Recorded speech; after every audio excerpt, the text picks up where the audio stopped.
Bienvenue sur le rocher. Tournez-vous vers moi, et vous serez sauvés, vous tous qui êtes aux extrémités de la terre, car je suis Dieu, et il n'y en a point d'autre. Ésaïe chapitre 45 au verset 22. Dieu ne force pas, il invite. Dans un monde rempli de voix, d'idéologies et de promesses, ce verset retentit comme un appel clair et direct. Ce n'est pas une menace, ce n'est pas une contrainte, c'est une invitation ouverte, adressée à toutes les nations, à toutes les cultures, à toutes les générations, à toutes les situations. Dieu parle à l'humanité entière. Pour bien comprendre ce verset, il faut regarder le contexte. Au chapitre 45, Dieu affirme sa souveraineté. Il déclare qu'il est le seul vrai Dieu, contrairement aux idoles fabriquées par les hommes. Le peuple vivait entouré de fausses divinités, de systèmes religieux multiples, de croyances concurrentes. Et Dieu proclame « Il n'y a pas d'autre Dieu ». Ce verset est donc un appel lancé dans un monde rempli d'alternatives spirituelles, exactement comme aujourd'hui. Le mot « tournez-vous » implique un mouvement. Ce n'est pas passif, cela signifie changer de direction, quitter un ancien chemin, abandonner des appuis instables. Se tourner vers Dieu, c'est reconnaître que l'on s'était orienté ailleurs. Peut-être vers l'autosuffisance, l'orgueil, la réussite, les plaisirs, la religion vide. C'est un mouvement du cœur, une décision volontaire. Dieu ne dit pas « comprenez tout », il dit « tournez-vous ». Vous tous aux extrémités de la terre. C'est une déclaration extraordinaire. Dieu ne parle pas seulement à Israël, il parle au monde entier.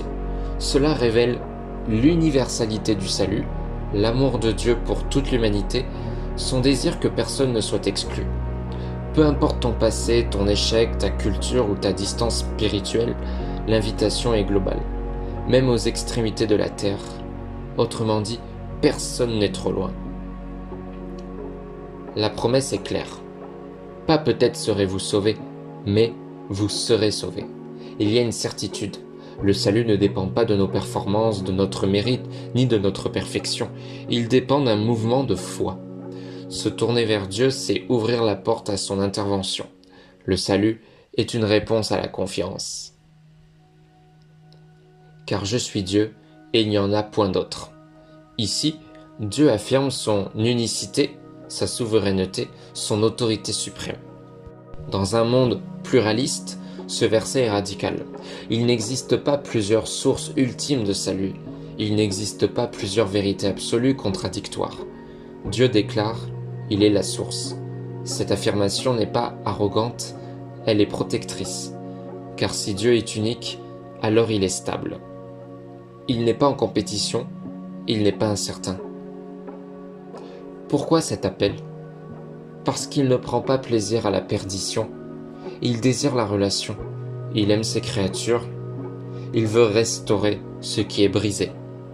Son invitation n'est pas religieuse, il est relationnel.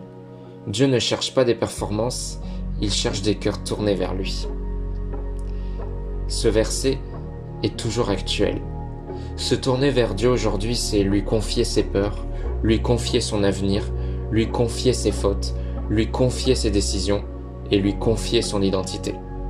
Peut-être que tu t'es éloigné, peut-être que tu as hésité, peut-être que tu as douté, mais l'invitation reste ouverte. Dieu n'a pas retiré son appel. Ce verset est collectif, mais la réponse est individuelle. Dieu appelle le monde, mais chacun doit répondre. La question n'est pas « Dieu appelle-t-il ?» La question est « Me tournerai-je vers lui ?» Le salut commence par une décision. Dieu ne se cache pas. Il parle, il invite, il promet. Tournez-vous vers moi. C'est simple, c'est direct, c'est accessible. Et derrière cette invitation, il y a un cœur divin qui désire sauver. Seigneur, merci pour ton invitation ouverte. Merci parce que tu ne rejettes pas ceux qui se tournent vers toi. Aide-moi à abandonner mes faux appuis et à diriger pleinement mon cœur vers toi. Je choisis aujourd'hui de me tourner vers toi et de te faire confiance. Amen. Si cette étude t'a touché et si tu veux approfondir les grandes invitations de la Bible, abonne-toi à Le Rocher. Ici, nous explorons la parole de Dieu avec profondeur pour construire une foi claire, solide et vivante.